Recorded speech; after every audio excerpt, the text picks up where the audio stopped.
Kalah lagi di gugatan pra-peradilan ketiga, Roy Suryo tak mendapat ganti rugi seperti yang dituntutnya ke pengadilan. Hakim menilai gugatan terkait ganti rugi bukanlah ranah pra-peradilan.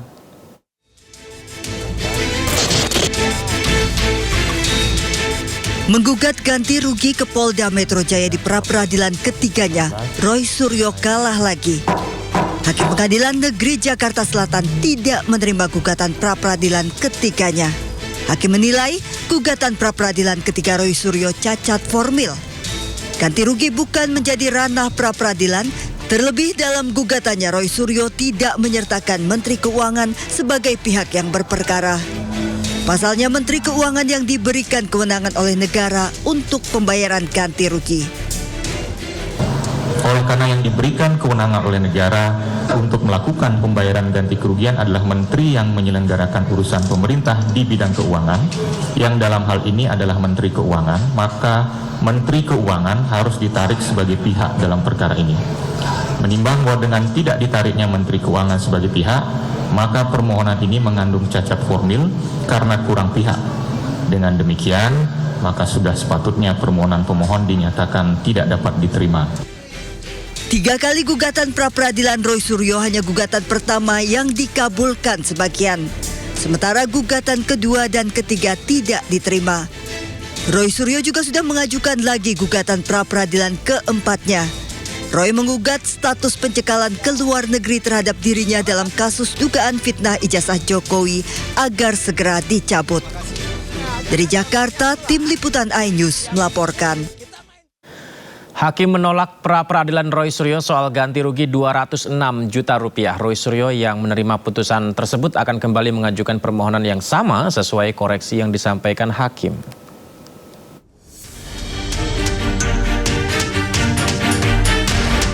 Hakim Tunggal pada Pengadilan Negeri Jakarta Selatan menolak gugatan pra-peradilan yang diajukan pakar telematika Roy Suryo terkait permintaan ganti rugi 206 juta rupiah kepada pihak Polda Metro Jaya dan Kejaksaan Tinggi Jakarta. Usai persidangan, Roy Suryo mengklaim permohonan pra-peradilan jilid 3 terkait ganti rugi untuknya bukan ditolak hakim. Menurut Roy, permohonan belum diterima karena kurangnya pihak termohon. Roy Suryo yang menerima putusan tersebut akan kembali mengajukan permohonan yang sama sesuai koreksi yang disampaikan hakim. Menurut Roy, putusan pra-peradilan tentang ganti rugi bisa menjadi pembelajaran bagi masyarakat yang ingin mengajukan permohonan serupa. Permohonan ganti rugi akan diajukan setelah sidang pra-peradilan jilid 4 tentang pencekalan selesai. Kesimpulannya juga, hari ini kita sudah sepakat, langsung saya tadi maju ke depan teman-teman kuasa hukum, ya lanjut, ya ajukan lagi. Jadi clear ya. Jadi karena putusannya dari Hakim Tunggal pra-peradilan yaitu Pak I Ketut Darpawan itu adalah bukan ditolak. Sekali lagi jangan sampai ada yang menulis ditolak ya. Tidak ditolak, tetapi belum diterima atau belum diterima karena kurang pihak.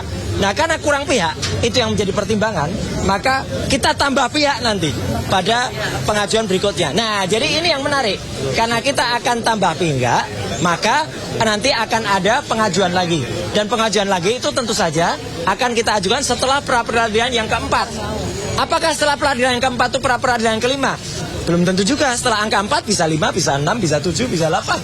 Ya, nah jadi itu clue dari saya. Sebelumnya, Roy meminta ganti rugi atas penangkapan dan penahanan yang telah dinyatakan tidak sah oleh hakim pra-peradilan. Roy Suryo menggugat Polda Metro Jaya dan Kejaksaan Tinggi Jakarta sebesar 206 juta rupiah melalui sidang pra-peradilan. Tim Liputan iNews melaporkan. Pemerintah merapatkan barisan usai marak isu aksi massa besar-besaran di bulan Agustus ini. Usai pertemuan dengan Kapolri, Panglima TNI hingga Kepala BIN, Menko Polhukam menyatakan situasi di tanah air saat ini sangat terkendali.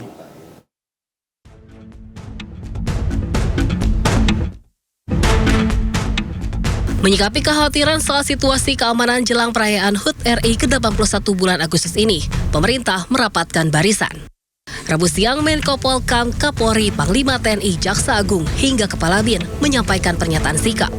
Kepada publik, Menko Polhukam Djamari Tjaniago menegaskan situasi di tanah air saat ini sangat terkendali. Djamari menegaskan informasi di media sosial yang menyebut adanya aksi massa di sejumlah daerah adalah hoaks alias berita bohong. Sangat mantap.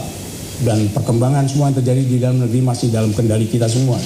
Kendali Panglima, kendali Kapolri, dan kendali masalah BIN, intelijen, masalah itu juga terus diikuti dan selalu kita berkoordinasi untuk menyegarkan kondisi-kondisi yang kita hadapi pada setiap saat. Jajaran kepolisian kini terus memburu siapa dalang penyebar hoaks. Sejumlah pemilik akun penyebar hoaks telah diamankan. Salah satunya seorang perempuan asal Ciamis, Jawa Barat yang menyebarkan konten hoaks di TikTok soal demonstrasi besar di DPR di bulan Agustus ini. Kekhawatiran publik soal situasi keamanan di Jakarta merebak setelah beberapa mal di Jakarta, Bekasi, dan Surabaya ramai-ramai membangun pagar besi setinggi 3 meter.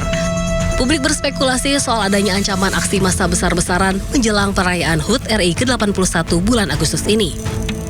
Tim Liputan iNews melaporkan. Sementara itu, Gubernur DKI Jakarta Pramono Anung memastikan Jakarta aman selama bulan Agustus. Untuk mengamankan Jakarta, Polda Metro Jaya membentuk tim preventive strike.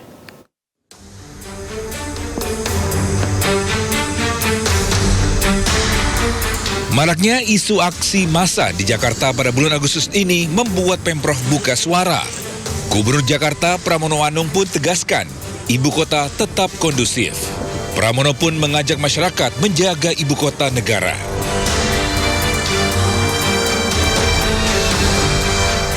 Untuk menjamin Jakarta tetap aman, nyaman, damai, itu adalah tugas kita bersama. Sehingga dengan demikian, apa yang kami lakukan untuk membuat aman, nyaman itu, kalau hati kita nyaman, aman kan pasti suasananya juga aman, nyaman. Dan saya termasuk meyakini Jakarta bulan Agustus ini aman nyaman. Sementara itu, untuk memastikan keamanan kota Jakarta, Polda Metro Jaya membentuk tim preventive strike atau serangan pencegahan untuk memastikan keamanan ibu kota Jakarta. Tak hanya itu, patroli pun akan ditingkatkan.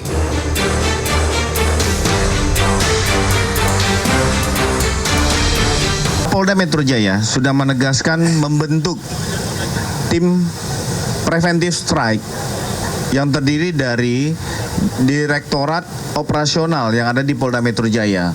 Jadi sudah melakukan mitigasi awal apabila ada kelompok-kelompok yang mencoba membuat kerusuhan, membuat situasi tidak nyaman dan aman di wilayah hukum Polda Metro Jaya, termasuk wilayah-wilayah penyangga, akan dilakukan tindakan tepat, tegas, dan terukur. Sebelumnya, sejumlah pusat perbelanjaan di Jakarta, Bekasi, dan Surabaya dipasangi pagar setinggi 2,5 meter.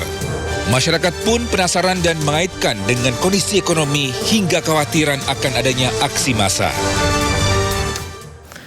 Kapolri Jenderal Polisi Listio Sigit Prabowo merespon isu yang beredar mengenai adanya surat presiden atau surpres terkait pergantian dirinya sebagai Kapolri. Sebelumnya DPR membantah telah menerima surat presiden terkait pergantian Kapolri.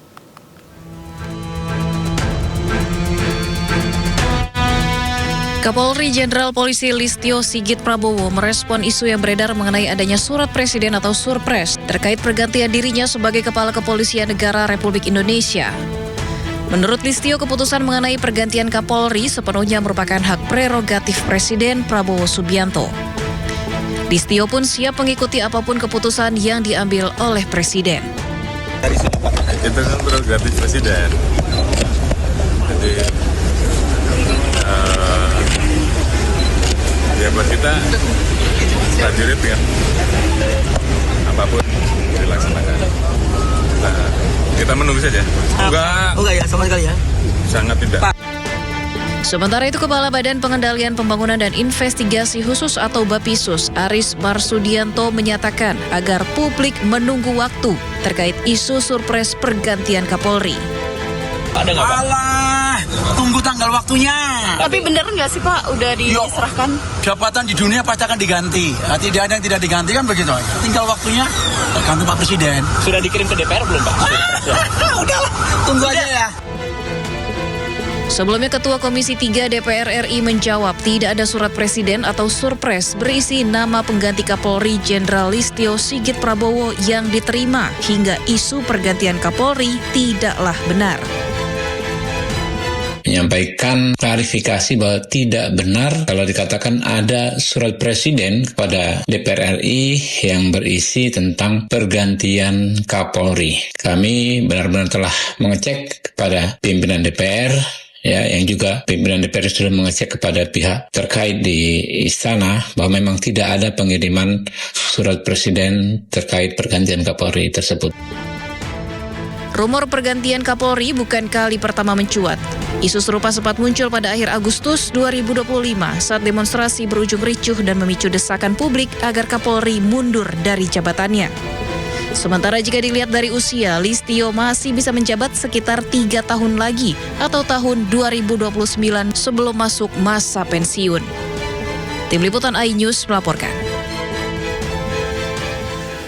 Pemirsa, Iran dan Oman mengumumkan telah mencapai kesepakatan soal pengelolaan bersama Selat Hormuz di tengah klaim Amerika yang juga ingin menguasai Hormuz. Bagaimana peta konflik Timur Tengah ke depannya?